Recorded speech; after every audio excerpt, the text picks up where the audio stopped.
El mundo es para los que la tienen clara, para los que saben lo que quieren y van a buscarlo. Saben qué música escuchar, qué deporte hacer, qué teléfono tener, a quién seguir, qué postear, de qué hablar, cuándo divertirse y qué elegir. Impulsan el espíritu emprendedor. Son los que se informan de todo antes de tomar una decisión. ¿Cuál es la carrera que los apasiona? ¿En qué trabajar? ¿Dónde viajar? Quieren sobresalir. Son líderes naturales. Impulsan, aprenden, emprenden, apoyan y enseñan. Necesitan una universidad que piense igual que ellos, donde todos puedan proyectarse más allá del aula, perfeccionarse, globalizarse, validarse, porque los que la tienen clara no quieren esperar y no se conforman con ser uno más. La importancia de tener las cosas claras. Universidad Mayor, para espíritus emprendedores.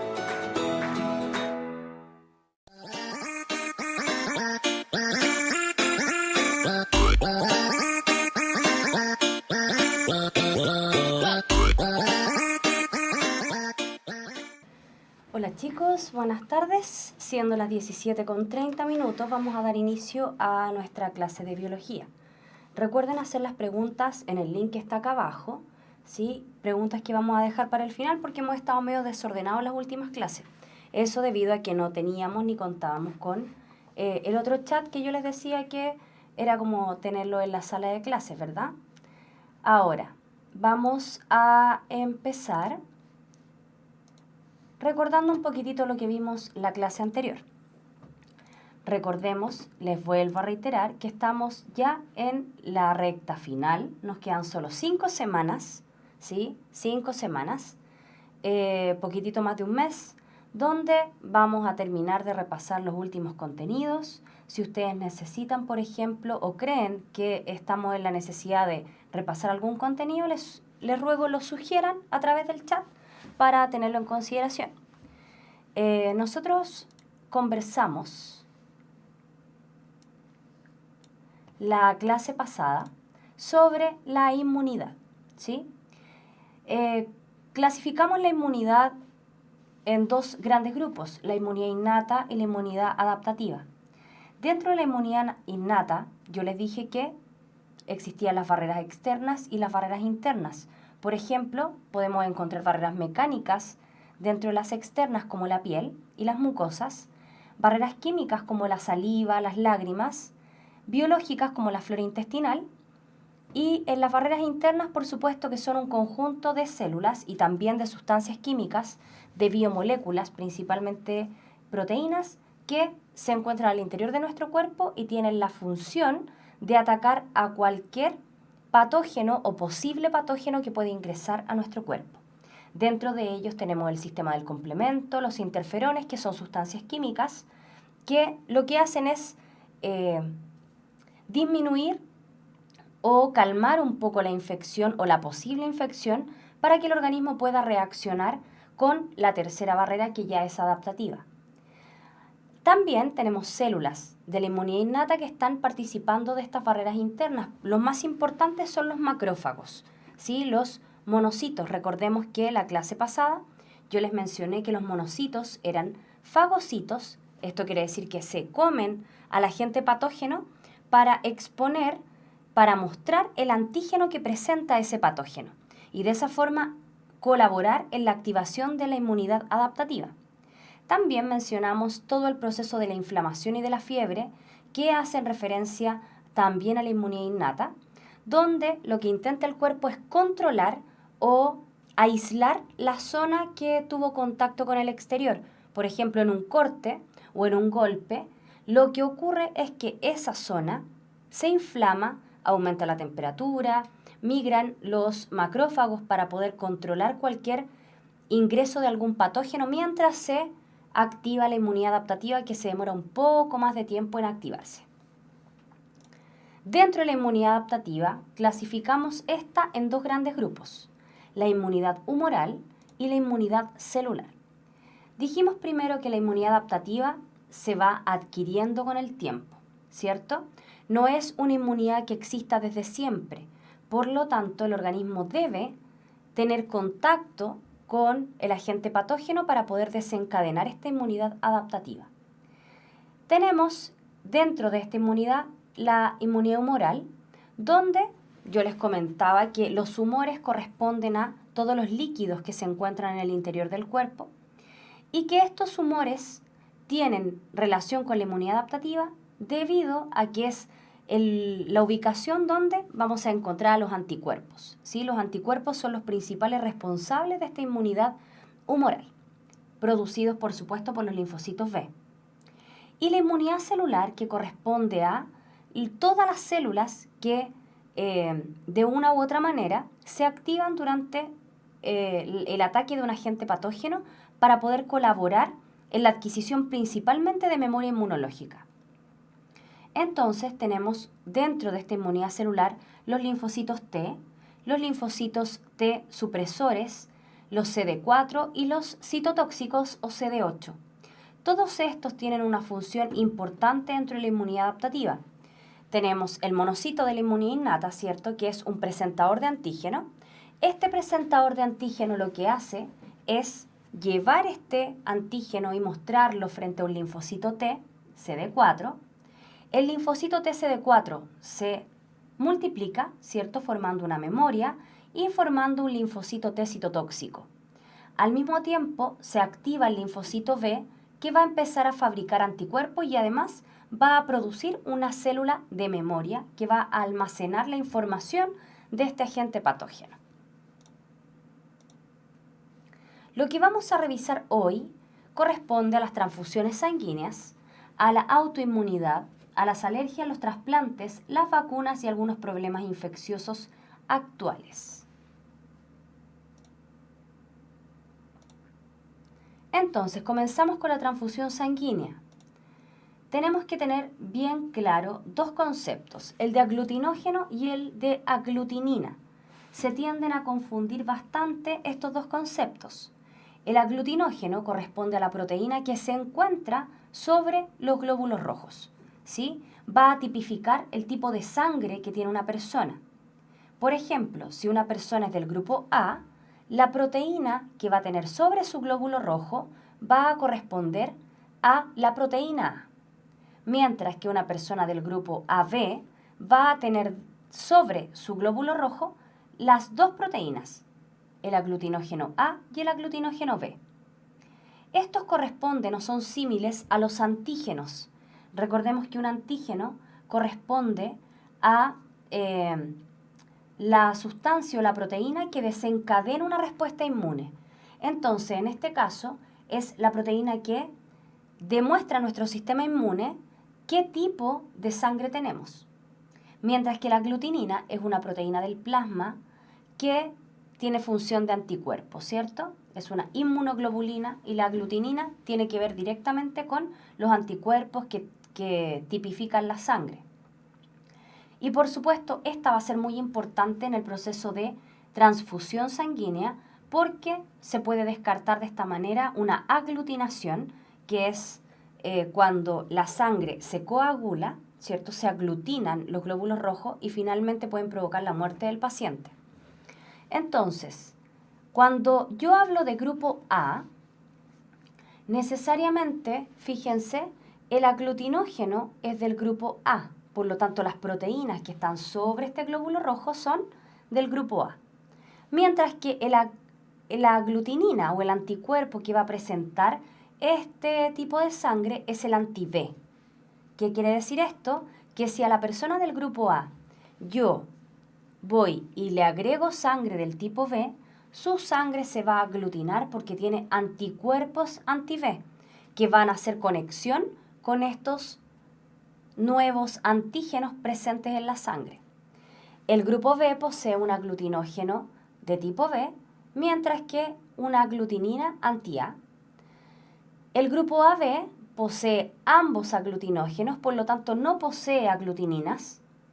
Y el grupo O no tiene aglutinógeno, por lo tanto tiene ambos anticuerpos, ambas aglutininas, anti-A y anti-B.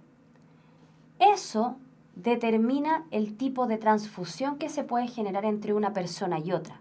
No podemos hacer transfusiones sanguíneas entre personas de un grupo sanguíneo y otras personas de otro grupo sanguíneo, a menos de que tengan una relación que la vamos a ver en la siguiente.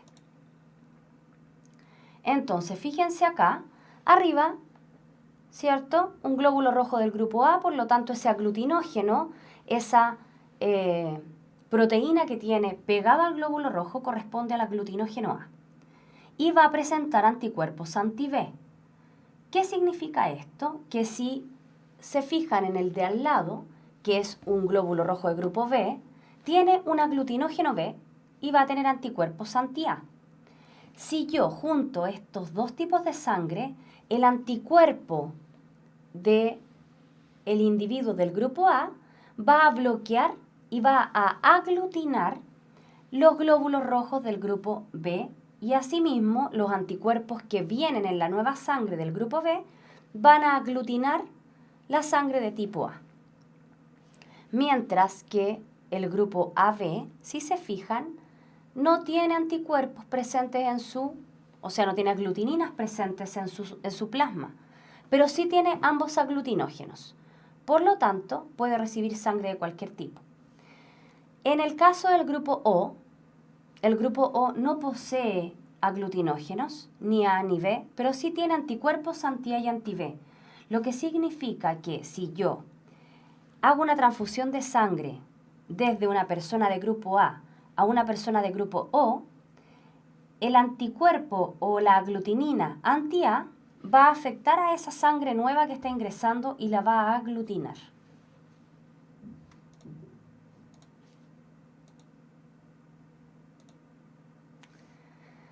Ahora, una transfusión sanguínea corresponde en términos técnicos al traspaso de sangre entre un donante y un receptor.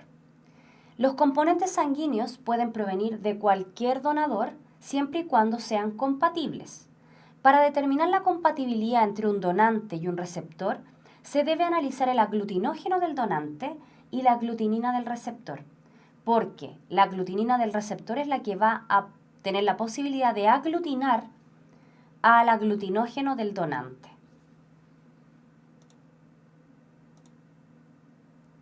Ahora, fíjense en este cuadrito, donde tengo el aglutinógeno, la aglutinina, a quién puede donar sangre y de quién puede recibir sangre. El grupo A tiene aglutinógeno de tipo A, lo habíamos dicho, aglutinina de tipo B, anti-B, puede donar sangre a individuos del grupo A y del grupo AB, y puede recibir sangre de individuos del grupo A o del grupo O, no del grupo B ni del AB. El grupo B tiene el aglutinógeno B, aglutinina anti-A, puede dar sangre a los de su mismo grupo y también a los del grupo AB. Y puede recibir sangre solo de su mismo grupo o del grupo O. El grupo AB tiene ambos aglutinógenos, no tiene aglutininas, por lo tanto puede dar sangre solo a los individuos que tienen su propio grupo sanguíneo AB y puede recibir sangre de todos los grupos sanguíneos, porque posee aglutinógenos para todo y no tiene ningún anticuerpo.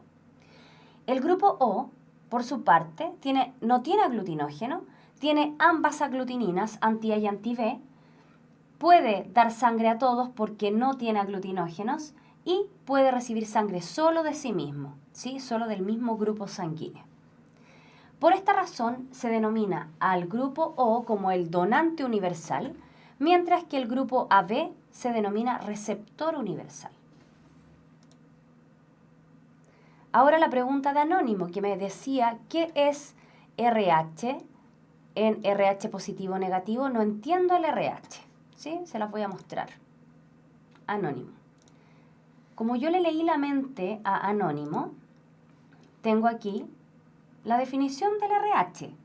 El factor RH es una proteína unida a un glúcido sobre la membrana plasmática de los glóbulos rojos.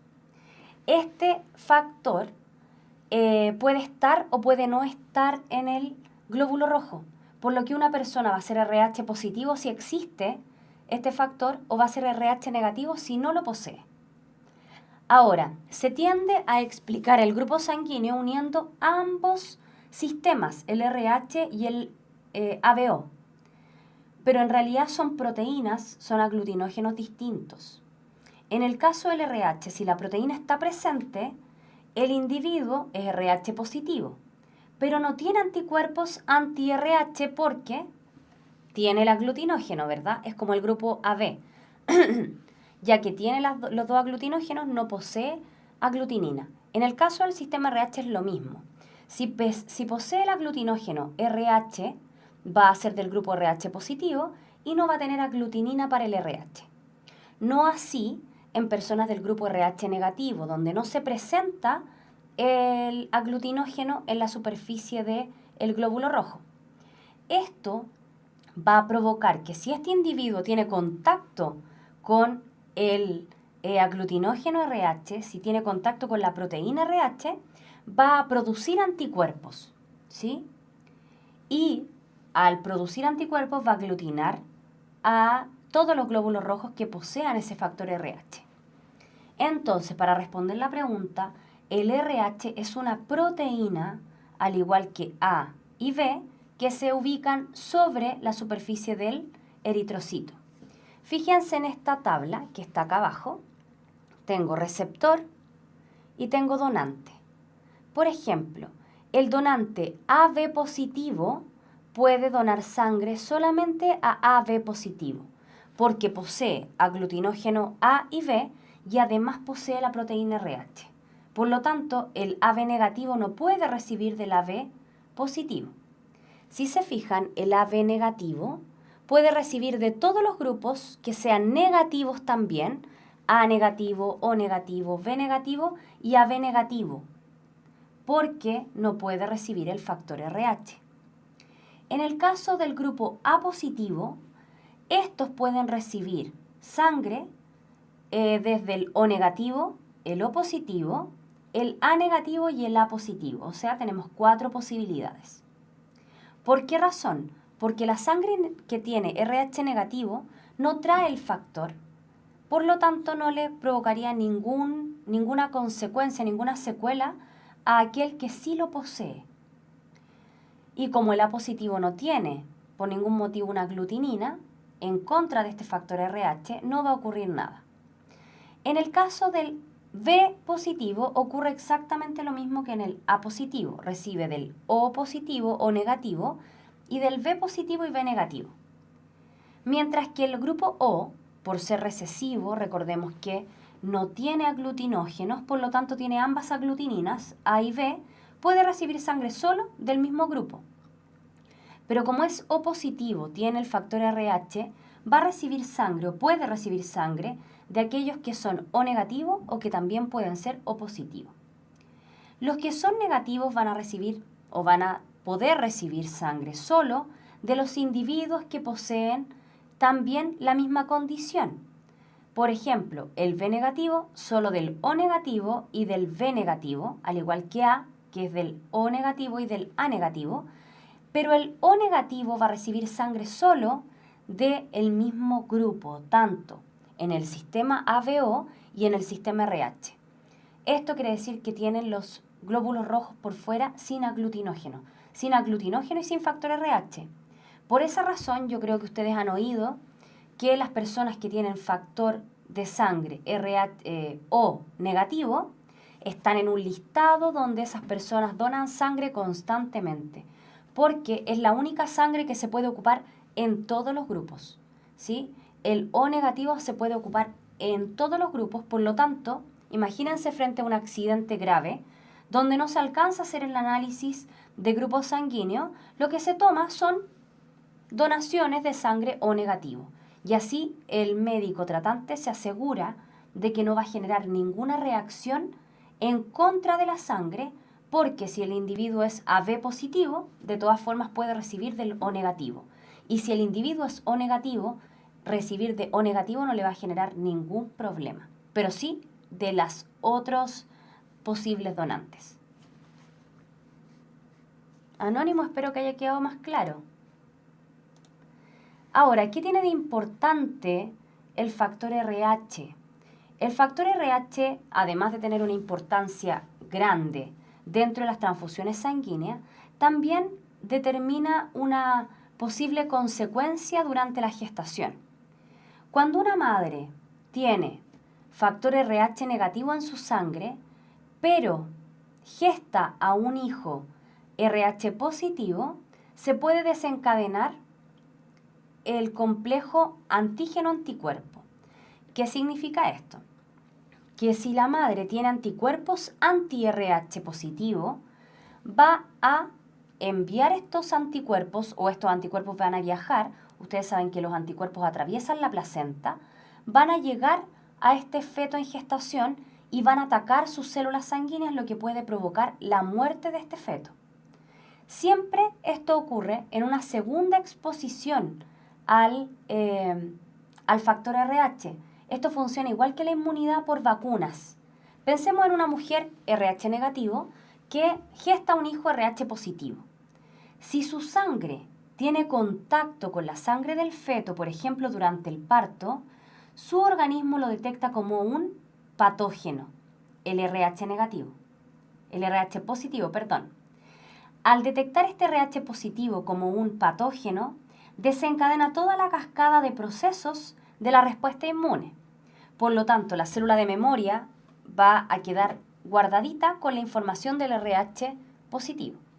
Si esta mujer en un segundo embarazo nuevamente tiene un hijo que posee factor RH positivo, esto va a provocar que la célula de memoria actúe rápidamente y sin necesidad de que se detecte una interacción entre la sangre del feto y la madre, van a viajar estos anticuerpos y van a destruir las células sanguíneas de este feto.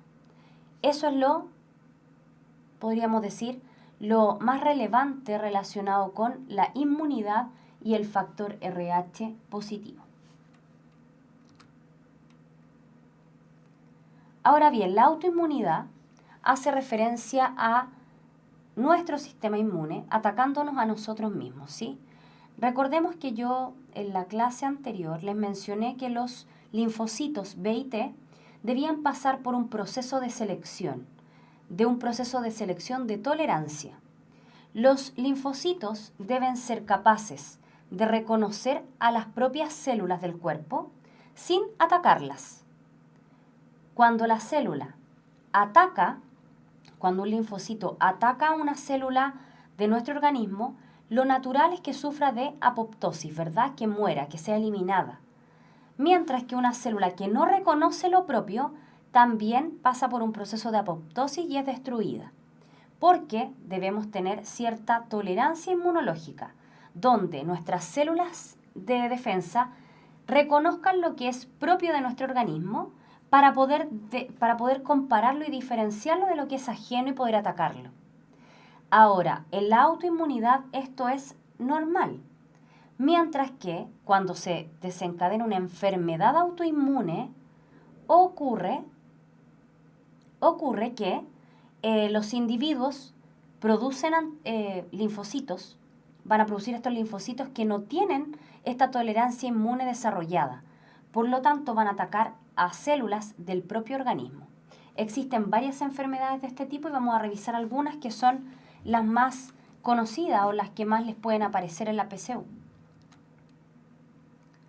La esclerosis múltiple, por ejemplo, es causada por el daño a la vaina de mielina. Recordemos que las neuronas en su mayor proporción tienen la vaina de mielina, ¿cierto?, que permite una conducción saltatoria del impulso nervioso. Esto permite que la comunicación entre neuronas sea bastante rápida. Ahora, esta enfermedad es progresiva, por lo tanto se va destruyendo la vaina de mielina, el mismo cuerpo va produciendo células que atacan la vaina de mielina, por lo que se va degenerando todo el sistema nervioso hasta que finalmente el impulso nervioso disminuye en conducción o finalmente se detiene. Tenemos que pensar que este proceso puede variar de una persona a otra, pero no existe una cura frente a esta enfermedad y lo único que se puede hacer es suministrar o administrar un tratamiento paliativo de los síntomas para que el individuo pueda tener una mejor calidad de vida, como por ejemplo no tener espasmos, no sufrir de ataques, pero finalmente no se puede detener esta enfermedad y el individuo termina con la muerte. El lupus eritematoso también es una enfermedad autoinmune que ataca sistémicamente al organismo. Esta enfermedad puede comenzar en un órgano y luego se distribuye por el organismo atacando todos los sistemas. Las personas que tienen esta enfermedad pueden padecer de dolores articulares a los huesos y sobre todo a los huesos de sus manos y a las articulaciones de sus manos, tobillos y muñecas. No existe una cura para el lupus, por lo tanto también se administra un tratamiento paliativo de los síntomas para evitar que la persona se siga deteriorando tan rápidamente, o sea, se intenta disminuir el avance degenerativo de esta enfermedad, pero no tiene una cura. Este lupus afecta a todo el organismo y estas enfermedades en general son clasificadas como enfermedades autoinmunes. Otra enfermedad autoinmune es la artritis reumatoide, que tiene la característica principal de afectar a las articulaciones en ambos lados del cuerpo, ¿sí? Tampoco tiene cura, también es degenerativa y se puede tratar a través de diferentes estrategias, con medicamentos, con ejercicio, con cirugía también, pero todos estos tratamientos simplemente se enfocan en disminuir o retardar el avance de esta enfermedad. Finalmente, de todas maneras, las articulaciones se destruyen.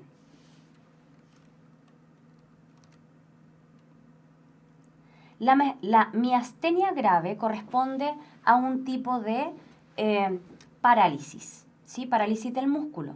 ¿Qué ocurre? Que nuestros anticuerpos producidos por la persona que posee esta enfermedad bloquean los receptores para la acetilcolina. Recordemos que la acetilcolina es un neurotransmisor que participa tanto en funciones del sistema nervioso central como del sistema nervioso periférico, principalmente del sistema nervioso simpático. Esta acetilcolina es indispensable en la unión neuromuscular, cosa que vamos a ver más adelante porque nos la saltamos. Esta acetilcolina se libera desde el sistema nervioso hacia la contracción muscular, o sea, hacia el músculo para generar la contracción muscular. Como los anticuerpos van a bloquear los receptores o van a destruirlos, no va a ser posible que el sistema nervioso se comunique con los músculos, por lo tanto se desencadena parálisis en los músculos porque estos ya no pueden contraerse.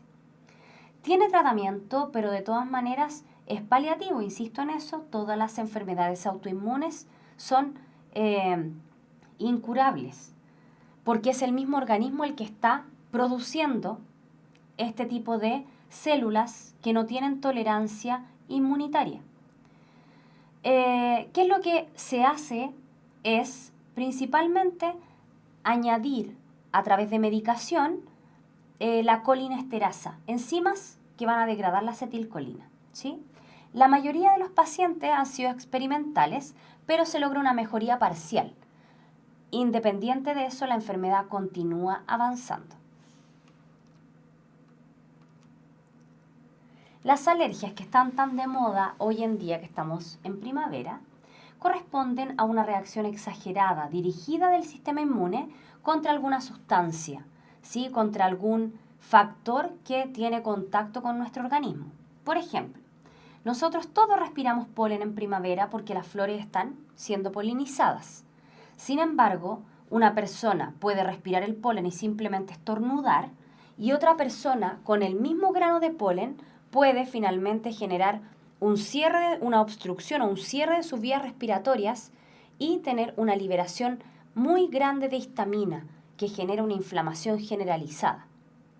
Ahora, podemos tener reacciones alérgicas a diferentes factores y estas reacciones alérgicas además van en aumento.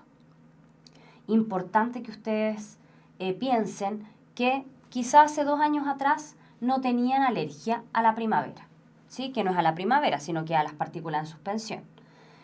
Uno dice, ¿cómo ahora tengo alergia? Si yo nunca he sido alérgico, nunca me ha dado alergia a la primavera y ahora estoy congestionado, ahora me arden y me pican los ojos. Eso es porque el cuerpo se va adquiriendo sensibilidad frente a los antígenos. Por lo tanto, una persona que en su pasado no fue alérgica puede finalmente ser alérgica. Por ejemplo, la intolerancia a la lactosa se considera algo parecido a una alergia, porque al consumir una sustancia que es la lactosa, esa lactosa desencadena una serie de procesos dentro del cuerpo que terminan con la incomodidad y con la enfermedad. Esto no se adquiere desde el principio, o uno no nace o puede no nacer con esto, pero lo desarrolla durante el tiempo. Mientras más se expone a mientras más se expone a estas sustancias extrañas. ¿Cómo funciona esto de la alergia? Cuando nosotros nos exponemos a un alérgeno, ¿sí?, que es una sustancia química o un microorganismo o una partícula que puede generarnos una alergia, lo que ocurre es que las células plasmáticas producen o comienzan a producir una inmunoglobulina o un anticuerpo que es específico, que es la inmunoglobulina E. ¿Sí? Esta es específica, ahí dice para el polen, pero no solo para el polen, sino que para las alergias. ¿Qué ocurre luego? Esta inmunoglobulina se combina con los receptores de los mastocitos. Recordemos que los mastocitos son los glóbulos blancos encargados de desencadenar la respuesta alérgica. ¿Sí?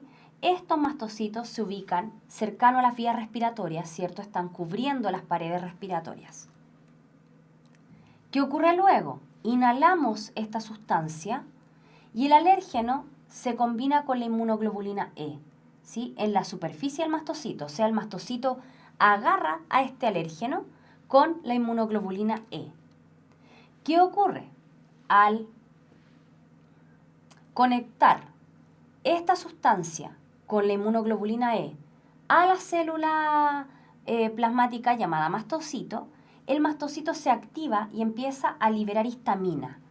Esta histamina corresponde a una sustancia química, ¿cierto?, que provoca vasodilatación y aumento de la permeabilidad capilar, lo que significa que nos congestionamos, ¿sí? La congestión alérgica no es más que una inflamación de las vías respiratorias y esto provoca una imposibilidad de respirar, provocado por la histamina. Cuando nosotros estamos con alergia, el médico nos receta antihistamínicos, lo que permite que esta histamina se deje de producir o se neutralice. Por lo tanto, disminuye la vasodilatación y disminuye la permeabilidad capilar. Por lo tanto, también disminuye los síntomas típicos de una alergia. La anafilaxia o reacción anafiláctica corresponde a una hipersensibilidad, también conocida como alergia, que es de lo que estamos hablando, que compromete al organismo completo.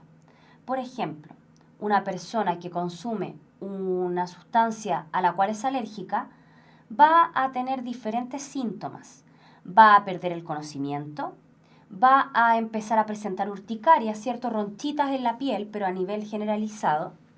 Hinchazón en la lengua, incapacidad de tragar, se inflama toda la vía respiratoria y el esófago. Y además se hinchan los tejidos de la garganta. Por ejemplo, una persona, me imagino que alguno ha escuchado respecto de los exámenes que se hacen con contraste.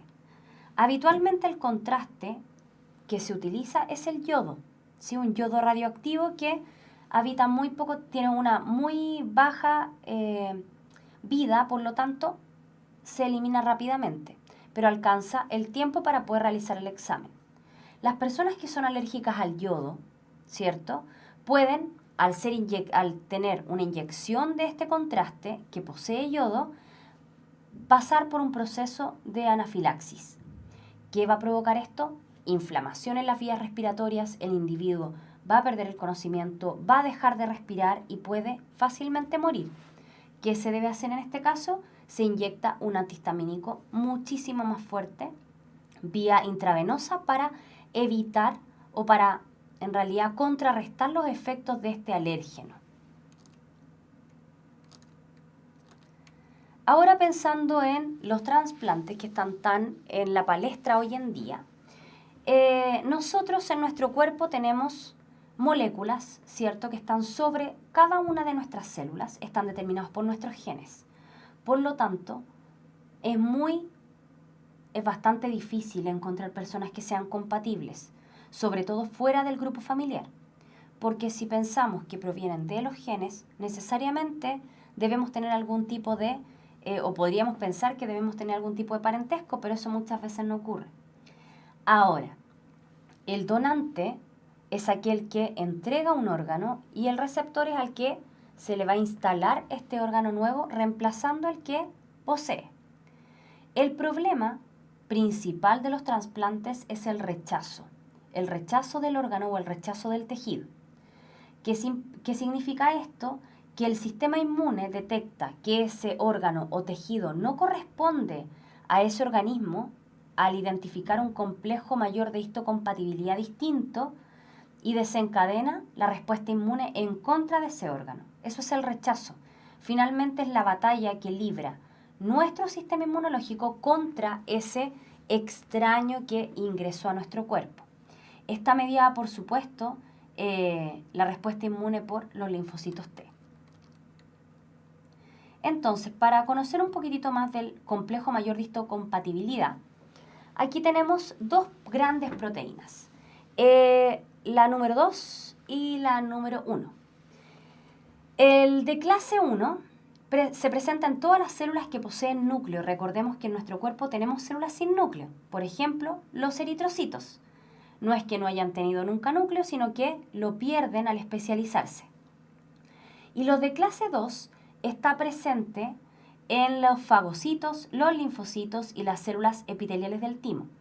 Eso quiere decir que están las células especializadas de la defensa, ¿sí? El de tipo 1 está presente en todas nuestras células, el de tipo 2 solo en las relacionadas con la defensa. Y son moléculas que determinan qué es lo propio. Es la etiqueta que dice de quién es esa célula y esa etiqueta es la que se tiene que corroboran nuestros sistemas de defensa. ¿Qué se hace al momento de realizar un trasplante? Lo que se hace es primero identificar que el individuo donante es muy similar al individuo receptor, ¿sí? En esas condiciones recién se puede realizar el trasplante. Además, se debe tener en consideración, ¿cómo poder decirlo?, la calidad del órgano, en qué condiciones se encuentra y si es posible trasplantarlo. Además, durante toda la vida, el paciente que ha sido receptor de un trasplante debe consumir fármacos que sean inmunosupresores. Esto quiere decir que disminuya la respuesta inmune para que sus células no se alcancen a dar cuenta que el órgano no pertenece a ese cuerpo y de esa forma no haya rechazo, ¿sí? Las vacunas, importante, ¿sí? Las vacunas son un medio preventivo que se empezó a implementar hace mucho tiempo atrás, ¿cierto? Tenemos científicos muy antiguos que realizaron experimentación con estas técnicas y finalmente se dio paso a las vacunas. Pensemos que el científico que comenzó con las vacunas se dio cuenta de que muchas personas trabajadoras tenían contacto con cierto virus o con cierta bacteria y finalmente adquirían inmunidad. Era tanto lo que él estaba consciente de lo que podía ocurrir o de lo que él estaba teorizando, que utilizó a su propio hijo para poder determinar si la vacuna era efectiva o no era efectiva. Esta inmunización corresponde a la adquirida artificial activa. Recordemos que hablamos la clase pasada de la inmunidad artificial y de la inmunidad natural, y también hablamos de la inmunidad activa y la pasiva. La artificial activa hace referencia a que se producen anticuerpos, ¿cierto? Se incentiva al organismo a producir los anticuerpos, por eso es activa, pero es artificial porque se expone al individuo a la presencia de este patógeno. No es que el individuo lo haya encontrado y se haya enfermado y finalmente haya tenido anticuerpos y memoria inmunológica. Eso no es así en este caso de las vacunas. Entonces podemos tener varios tipos de vacunas. Por ejemplo, cuando se ocupan virus vivos atenuados. Atenuados significa débiles, ¿sí? Que se pueden atenuar con temperatura, con calor o en muy baja cantidad. Por ejemplo, la polio oral y la vacuna triple vírica, que es contra el sarampión, la rubiola y las paperas. ¿Qué quiere decir esto? Que se inyecta el virus dentro del organismo del individuo. Dentro de los virus o bacterias muertas también, inactivados, por ejemplo, la vacuna de la tosferina, esa vacuna es de este tipo. Los virus y las bacterias se inyectan pero de forma muerta, no atenuadas, sino que muertas. Las vacunas toxoides, ¿sí?, contienen una toxina que es producida por la bacteria. Entonces no inyectamos la bacteria, no inyectamos al virus ni atenuado ni muerto, sino que tomamos el antígeno y con eso fabricamos la vacuna, ¿ya? Las vacunas biosintéticas que contienen sustancias artificiales que han sido creadas por el hombre y que simulan ser lo que tiene el virus o la bacteria que provocan su patogenicidad. Por ejemplo, la vacuna contra la influenza.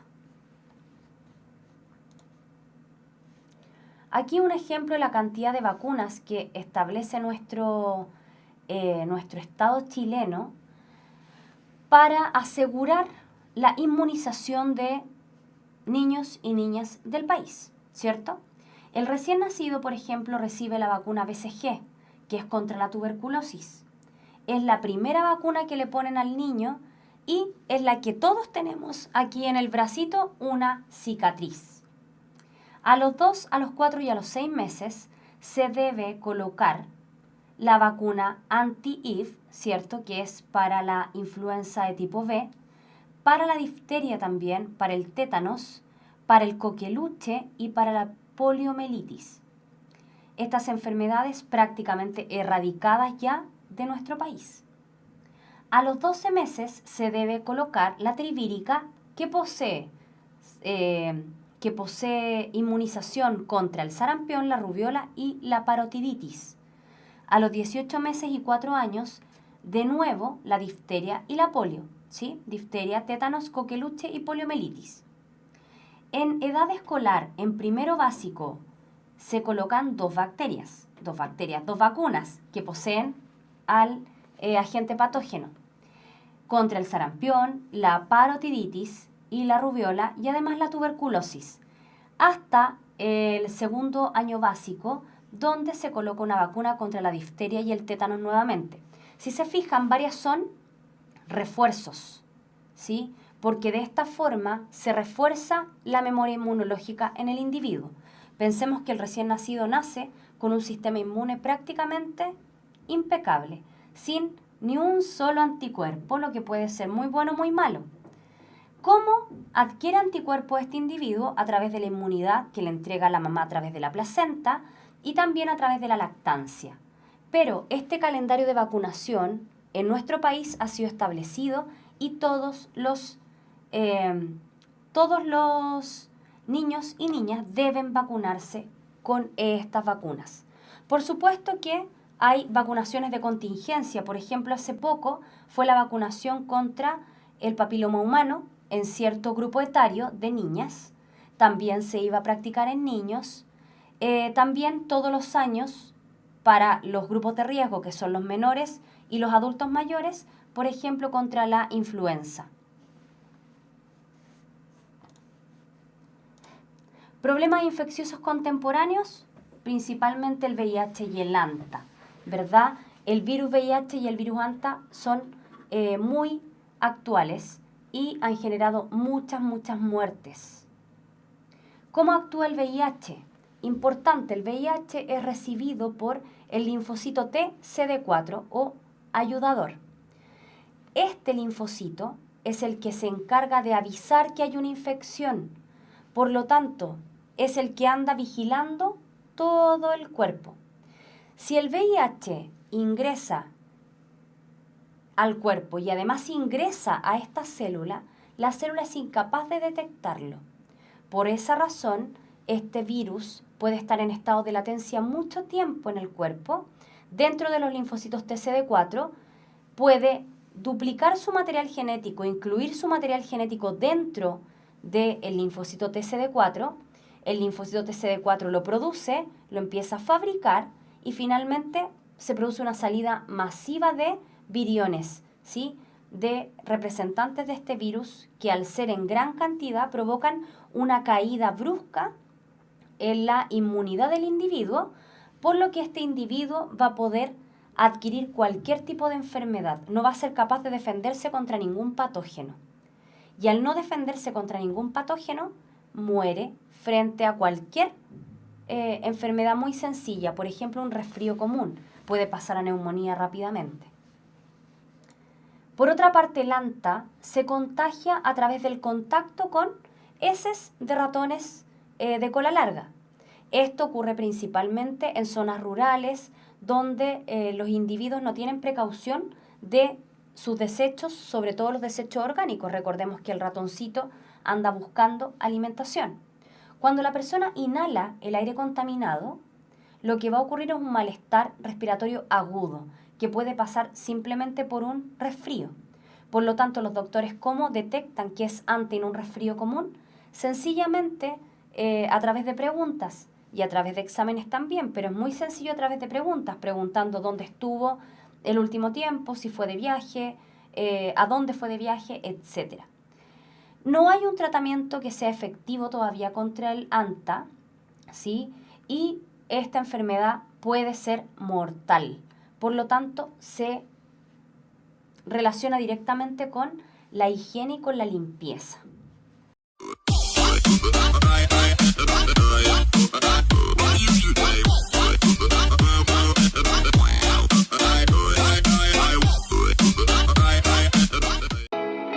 El mundo es para los que la tienen clara, para los que saben lo que quieren y van a buscarlo. Saben qué música escuchar, qué deporte hacer, qué teléfono tener, a quién seguir, qué postear, de qué hablar, cuándo divertirse y qué elegir. Impulsan el espíritu emprendedor. Son los que se informan de todo antes de tomar una decisión. ¿Cuál es la carrera que los apasiona? ¿En qué trabajar? ¿Dónde viajar? Quieren sobresalir. Son líderes naturales. Impulsan, aprenden, emprenden, apoyan y enseñan. Necesitan una universidad que piense igual que ellos, donde todos puedan proyectarse más allá del aula, perfeccionarse, globalizarse, validarse, porque los que la tienen clara no quieren esperar y no se conforman con ser uno más. La importancia de tener las cosas claras. Universidad Mayor, para espíritus emprendedores.